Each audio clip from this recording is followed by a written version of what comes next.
नमस्कार दोस्तों। जैसा कि आप लोग को पता है, लगभग सबको पता हो गया होगा कि उत्तर प्रदेश से पेट का एडमिट कार्ड आ चुका है। तो अब प्रॉब्लम ये आता है कि इन अंतिम दिनों में क्या पढ़ा जाए, अंतिम दिनों में क्या कैसे पढ़ा जाए। एडमिट कार्ड आने के बाद उलझनें चालू हो जाती हैं, समय कम बचता है तो क्या पढ़ा जाए क्या छोड़ा जाए। तो इसी टॉपिक को लेकर हम आज कुछ डिस्कस करने वाले हैं। ठीक है दोस्तों, तो जैसे बात किया जाए सिलेबस के अनुसार समान अध्ययन सबसे बड़ा चैप्टर क्या है इसमें, समान अध्ययन का सबसे बड़ा क्षेत्र इसमें समान अध्ययन का है। ठीक है दोस्तों, समान अध्ययन पेट के अनुसार अगर ओवरऑल देखा जाए, ओवरऑल तो लगभग 50 क्वेश्चन के आसपास आने वाला है, लगभग 50 क्वेश्चन के आसपास आने वाला है। ठीक है दोस्तों, इसमें डिसाइड ये करता है कि अब इसमें क्या पढ़ा जाए क्या छोड़ा जाए, लास्ट में क्या पढ़ा जाए। तो सजेशन यही होता है किसी छोटी किताब को लास्ट में उठाया जाए, किसी छोटी किताब को उठाया ताकि जल्दी से जल्दी हम एक बार क्विक रिवीजन कर सकते हैं। इसके लिए आप लुसेंट या घटना चक्र के जीके ये बुक से रिवीजन कर सकते हैं। ठीक है, इससे और एक बात नोट कर लीजिए, जीएस में इजी क्वेश्चन कभी भी गलत नहीं होना चाहिए, इजी क्वेश्चन कभी भी गलत नहीं होना चाहिए, क्योंकि कठिन क्वेश्चन जो कठिन क्वेश्चन है वो लगभग के गलत रहे, लगभग कम से कम लोग के ही सही होंगे। ठीक है दोस्तों, जो इजी क्वेश्चन है, जो इजी क्वेश्चन वो लगभग सबके सही होंगे, अगर सबके सही होंगे। अगर आपने इसको गलत कर दिया, आपने इसको गलत कर दिया तो आप कंपटीशन से बाहर चले जाएंगे, कंपटीशन से बाहर जाने की तरफ हैं। इसलिए कोशिश ये कीजिए कि इजी क्वेश्चन कभी भी गलत नहीं होना चाहिए। कठिन से कठिन क्वेश्चन जो है अगर वो गलत हो भी जा रहा है इसमें कोई समस्या नहीं, मोस्टली गलत होंगे बट इजी नहीं गलत होना चाहिए। इसके लिए आप अगर क्विक रिवीजन करना चाहते हैं तो लुसेंट या घटना चक्र की जीके की पुस्तक आती है, उससे क्विक रिवीजन कर सकते हैं। आगे देखते हैं, ये क्या है करंट अफेयर्स। करंट अफेयर्स से लगभग सबको सिलेबस का पता होगा कितने क्वेश्चन आएंगे। करंट अफेयर्स से 10 क्वेश्चन आएंगे। ये मोस्टली पिछले 6 महीने के आते हैं, पिछले 6 मंथ के लगभग 10 क्वेश्चन आएंगे। ठीक है दोस्तों, इसमें आप कम से कम 8 का टारगेट बना कर चलिए, 8 क्वेश्चन का टारगेट बना के चलिए कि हमें 8 सही करना है। क्या पढ़ाना है, पिछले 6 महीने करंट अफेयर पढ़ाना है। आपने काफ़ी पढ़ रखा होगा, अच्छी बात है, लेकिन इस समय कम समय में आप पिछले 6 महीने का कोई भी बुक उठाइए, रिवीजन कीजिए। अगर शॉर्टकट रिवीजन करना तो घटना सार की एक बुक आती है और ई दृष्टि की आती है, YCT की आती है। इसमें से कोई भी एक किताब लेके पिछले 6 महीने का रिवीजन कर लेंगे। उस किताब को 2 या 3 बार, या आपने जो भी करंट का नोट अगर बनाया होगा 2 या 3 बार उसको पढ़ लेंगे तो लगभग करंट आपका तैयार हो जाएगा। आगे देखते हैं, ग्राफ तालिका सबसे अच्छा टॉपिक है और सबसे ज़्यादा क्वेश्चन यहाँ से सही होने चांसेस हैं। इसके 4 पैराग्राफ आएंगे, 4 ग्राफ आएगा, मतलब 2 ग्राफ आएगा और 2 तालिका आएगा। ठीक है, और सभी के 5-5 क्वेश्चन आएंगे, सभी से 5-5 क्वेश्चन आएंगे, तो टोटल कितना हो जाएंगे 20 क्वेश्चन।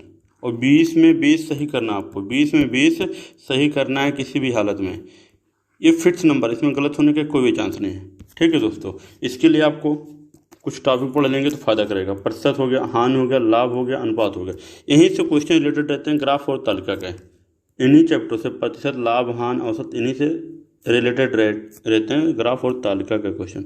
ठीक है दोस्तों, तो तालिका को आप अभ्यास कर लीजिएगा, बाकी हम भी अभ्यास करा रहे हैं। उसके साथ इन चैप्टरों को अच्छे से पढ़ लीजिएगा। आप ये सोच लेंगे कि मैथ का हमारा केवल 5 क्वेश्चन आ रहा है।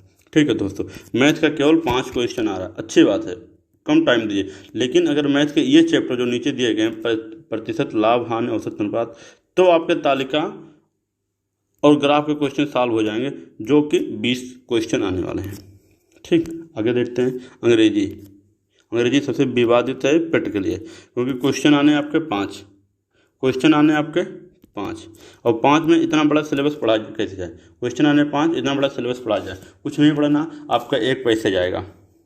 वहाँ से 2 या 3 क्वेश्चन आएंगे, पैसे से आपको 2 या 3 क्वेश्चन आएंगे। अच्छे से पैसे अध्ययन कीजिएगा, बहुत नॉर्मल पैसेज होता है, वहाँ से पैसेज में ही आंसर होता है, वहाँ से आराम से आप 2 से 3 क्वेश्चन में लगभग पूरा चाहें तो कर सकते हैं। इसके अलावा क्या पढ़ लिया जाए, देखिए इसके अलावा आपका आ जाता है एंटोनिम और सिनोनिम, जिसको आपको पढ़ना नहीं है। एंटोनिम सिनोनिम आता है जिसको आपको नहीं पढ़ना है। ठीक है दोस्तों, क्योंकि इस और वन वर्ड वगैरह आ जाते हैं, क्योंकि इसका इतना ब्रॉड एरिया है कि आप कवर ही नहीं कर पाएंगे। और 2 क्वेश्चन सही करने के लिए इसको कवर करना सही भी नहीं है। इन तीनों में 3-4 टॉपिक में से मात्र 2 क्वेश्चन आ रहे हैं, 2 से 3 क्वेश्चन, तो इसको पढ़ना सही भी नहीं है। इसकी तुलना में आप पैसेज का अभ्यास कर लीजिए, इसके साथ कुछ एक्टिव, पैसिव, इनडायरेक्ट और प्रीपोजिशन पढ़ लीजिए, जहाँ से आपको क्वेश्चन सही होने के चांस बनते हैं। ठीक, आगे देखते हैं। अब यहाँ से हम समझ लेते हैं हिंदी। किसकी बात कर रहे हैं? हिंदी की। हिंदी में क्या पूछा जा रहा है? हिंदी में कितने क्वेश्चन आने वाले हैं, ये भी मोस्ट इम्पॉर्टेंट है। इसमें भी कोशिश कीजिएगा 15 क्वेश्चन आने वाले हैं। कितने क्वेश्चन? 15 क्वेश्चन आने वाले हैं, और एक भी क्वेश्चन गलत ना हो, एक भी क्वेश्चन गलत नहीं होना चाहिए इस हिंदी में से। कैसे? 2 पैसेज आएगा, 2 गद्यांश आएगा। ठीक, प्रत्येक से 5 क्वेश्चन, प्रत्येक से 5 क्वेश्चन, टोटल 10 क्वेश्चन। ये 10 क्वेश्चन आप सावधानीपूर्वक पैसेज पढ़ेंगे, आसानी से क्वेश्चन हो जाएंगे। घबराना नहीं है, टाइम पर्याप्त रहता है। आराम से 1 बार, 2 बार, 3 बार, जितनी बार हो सके पढ़िएगा, जब तक आपको पैसेज समझ में ना आए। उसके बाद आराम से क्वेश्चन करेंगे, सब सॉल्व हो जाएगा। 10 क्वेश्चन से ही बटे 5 क्वेश्चन, उनका क्या किया जाए? ठीक, उनका देखते हैं। 5 क्वेश्चन कहाँ से आएंगे? संधि, विलोम, पर्यायवाची, मुहावरा, लिंग, वर्तनी, इन जो बाकी ग्रामर चैप्टर बचे हैं वहाँ से आपके 5 क्वेश्चन आएंगे, यहाँ से 5 क्वेश्चन आएंगे। अच्छे से पढ़े होंगे, प्रैक्टिस कर लीजिएगा इनका। बहुत ही नॉर्मल और आसान क्वेश्चन आते हैं। इस 5 में से उम्मीद करते हैं कि कम से कम 4 आप सही कर लेंगे। इतने ईजी क्वेश्चन आता है कि कम से कम आप 4 सही कर लेंगे। बाकी अभी समय बचा है, ये प्रैक्टिस करते रहिए, आसानी से हो जाएंगे। ठीक, रीजनिंग बात करते हैं। रीजनिंग की, रीजनिंग के कितने क्वेश्चन आएंगे? इसके भी 5 क्वेश्चन आएंगे। रीजनिंग के भी 5 क्वेश्चन आएंगे। इसमें जैसे कैलेंडर हो गया, समूह हो गया, भिन्न, कोडिंग और रिश्तों पर आधारित, ब्लड रिलेशन जिसको बोलते हैं। ठीक है, ऐसे क्वेश्चन हैं, इन सबको आप पढ़ लेंगे, आसानी से प्रैक्टिस कर लीजिए। अभी कम से कम 10-12 दिन बचे हैं, यहाँ पर प्रैक्टिस कर लेंगे, आसानी से आपके हो जाएंगे। जो भी आप तक ने पढ़ा है उसी का प्रैक्टिस कर लीजिए, ज़्यादा टेंशन लेने की जरूरत नहीं है। ठीक है, आराम से 5 में से कम 4 क्वेश्चन आप सही कर सकते हैं। अगर गलती नहीं हुई, प्रैक्टिस अच्छी रही, तो पूरे के पूरे आप में सही होने के पूरे चांस है। ये ऐसे चैप्टर है जहाँ से आप पूरे के पूरे मार्क गेन कर सकते हैं। ठीक है दोस्तों, आगे और प्लानिंग अगर हम देखना चाहें क्या पढ़ना है क्या नहीं पढ़ना है, तो लास्ट समय में कोशिश हम ये करते हैं कि कठिन पढ़ने की कोशिश ना कीजिए, ना कुछ नया पढ़ने की कोशिश कीजिए। अभी तक आपने जो पढ़ा है उसी को पढ़ने की कोशिश कीजिए। ठीक, इतना भी बड़ा पेपर नहीं है, इतना भी बड़ा टफ नहीं है, बैठे प्रीलिमिनरी एग्जाम है। ठीक, तो इसको आसानी से पढ़िएगा। अंतिम समय में जो आसान टॉपिक है, जो आपको पढ़ा हुआ, जो आपको समझ में आ चुका है, उसी को पढ़िए। नया कुछ समझने की कोशिश नहीं करना है। ठीक है,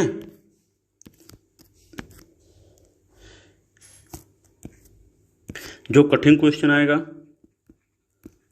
कठिन अगर पेपर यूपी 80 आपको फंसाना ही चाहेगा तो आप नहीं कर पाएंगे। इस कठिन क्वेश्चन को 2 ही लोग कर पाएंगे, या जो बहुत अच्छा होशियार हो, बहुत अच्छा टैलेंटेड हो, उसकी बराबरी आप छोड़ दीजिए। क्योंकि एक आध अपवाद होते हैं, 100 में 1 मिल जाएगा, हज़ारों में 1 मिल जाएंगे, वो अपवाद होते हैं कि कोई भी क्वेश्चन नहीं छोड़ना चाहते हैं। ठीक, या तो जुगाड़ वाला आदमी है, या तो जुगाड़ वाला आदमी, इन दोनों से आपको बच के रहना। इनका कोई टेंशन नहीं है, क्योंकि ये कंपटीशन से बाहर हैं, इनसे पीछा नहीं करना आपको। इसीलिए प्रेजेंट टाइम में कम से कम जो क्वेश्चन आपको पढ़े हुए हैं, जो आपको टॉपिक अच्छे लगे, इजी हैं, उसी पे टाइम दीजिए। क्योंकि समय कम है, कठिन पढ़ेंगे, समझ में नहीं आएगा तो आपका हाई प्रेशर बढ़ता चला जाएगा। इसीलिए कम समय में कम से कम में आसान क्वेश्चन, और जो आपको है रिवीजन, क्विक रिवीजन करने की कोशिश कीजिए कि कम से कम पढ़ कर ज़्यादा रिवीजन किया जा सके। ठीक है, तो टेंशन नहीं, अपने तन्मयता, आत्मविश्वास के साथ, प्रश्नों के पेपर के साथ टॉपिक का रिवीजन करते रहिए। बाकी एग्ज़ाम के दिन अच्छा करके आइए। धन्यवाद, नमस्कार। अगर अच्छा लगा हो तो लाइक और सब्सक्राइब जरूर करें।